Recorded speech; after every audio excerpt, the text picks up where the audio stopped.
Shalom saudaraku yang terkasih dalam Kristus Yesus.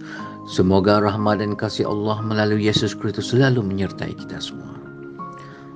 Hari ini saya ingin berbagi secara singkat tentang penglihatan yang saya dapat beberapa minggu yang lalu. Dalam penglihatan ini, saya melihat jalan yang sangat panjang di peternakan seperti kelihatannya. Saya melihat kawanan domba berkumpul berwarna putih dan saya melihat nama saya tertulis di salah satu domba. Saya kaget dan kemudian saya melihat Tuhan Yesus sedang mengembalakan semua domba dari belakang. Kemudian saya melihat sekawanan kambing di sebelah kiri di luar jalan. Saya melihat dua nama tertulis di kedua kambing itu. Mereka adalah kerabat saya. Saya mendengar suara Tuhan berkata, "Aku adalah gembala yang baik. Aku mencintai semua dombaku." Haleluya. Secara ringkas, Tuhan memberitahu saya alasan saya melihat nama saya dalam kelompok domba kerana saya milik gembala yang baik, Tuhan Yesus Kristus. Kemudian dia mengatakan kepada saya apa yang saya lihat di luar jalan, iaitu kambing, adalah orang-orang yang melakukan hal-hal yang jahat. Hati mereka tidak setia kepada Yesus. Mereka milik dunia.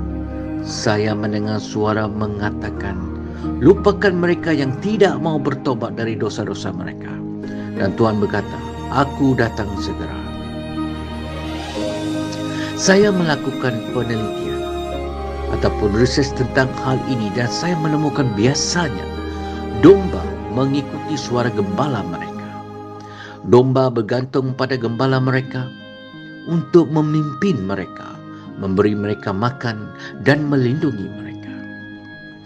Situasinya sangat berbeza dengan kambing.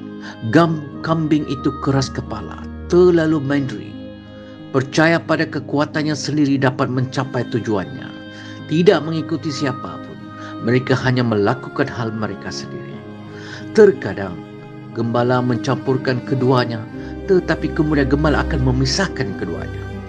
Jika tidak, domba dan kambing mungkin akan bentrok dan berkelahi satu sama lain. Yesus memberitahu kita dalam Matius 25 bahawa dia akan memisahkan domba dari kambing. Domba di sebelah kanan dan kambing di sebelah kiri. Domba mewarisi kerajaan syurga, manakala kambing pula akan dikutuk dan dibuang ke dalam api yang kekal. Apa yang membuat domba sangat berbeza dari kambing adalah perbuatan mereka. Domba melakukan apa yang Yesus anjurkan untuk mereka lakukan, misalnya membantu orang miskin dan banyak lagi. Tetapi kambing tidak melakukannya kerana mereka tidak memiliki hati yang dilahirkan kembali, born again. Dan si kambing terus hidup dalam dosa seperti yang tertulis di 1 Korintus 6 ayat 9 sampai 11 dan juga Galatia 5 ayat 19 sampai 21.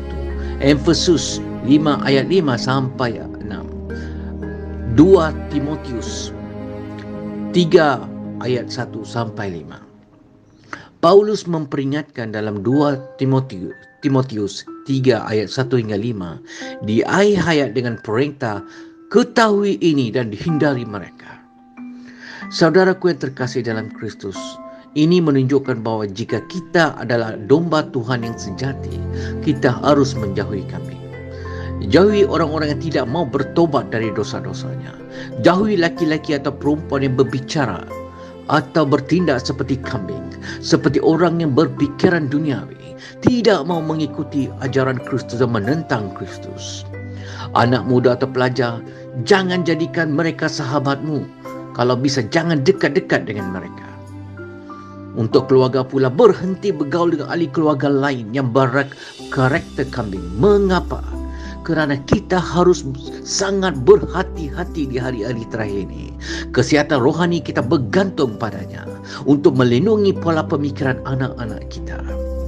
Untuk pelayanan, kita harus selalu bersih.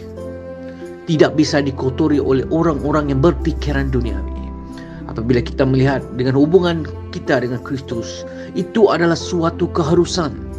Jika ahli keluarga lain mengajarimu berbeza dari ajaran Kristus, lebih baik menjauhi mereka walaupun sudah berkali-kali kita memperingatkan mereka untuk bertobat, tapi mereka enggan bertobat.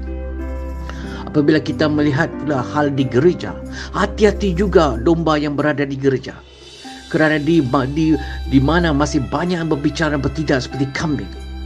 Orang Kristian percaya pada sistem duniawi, worldly belief system saja yang dapat menyelamatkan mereka dari penyakit ataupun apapun. Itu adalah kambing. Jangan percaya kepada mereka. Mereka bukan domba. Jika kamu masih berada di gereja seperti ini, segera tinggalkan gereja itu. Mereka mungkin serigala berbulu domba yang hanya menginginkan donasi dan uang anda. Waspada dan berdoa. Semua ini adalah alasan mengapa kita para domba tidak boleh berdekatan dengan kambing. Kita hanya harus mendengarkan perkataan gembala kita yang baik, iaitu Tuhan Yesus Kristus. Haleluya. Saudara dan saudariku yang terkasih dalam Kristus, semoga sharing saya ini menjadi berkat bagi anda semua. Tuhan memberkati kalian semua. Maranatha, Tuhan Yesus datanglah. Haleluya.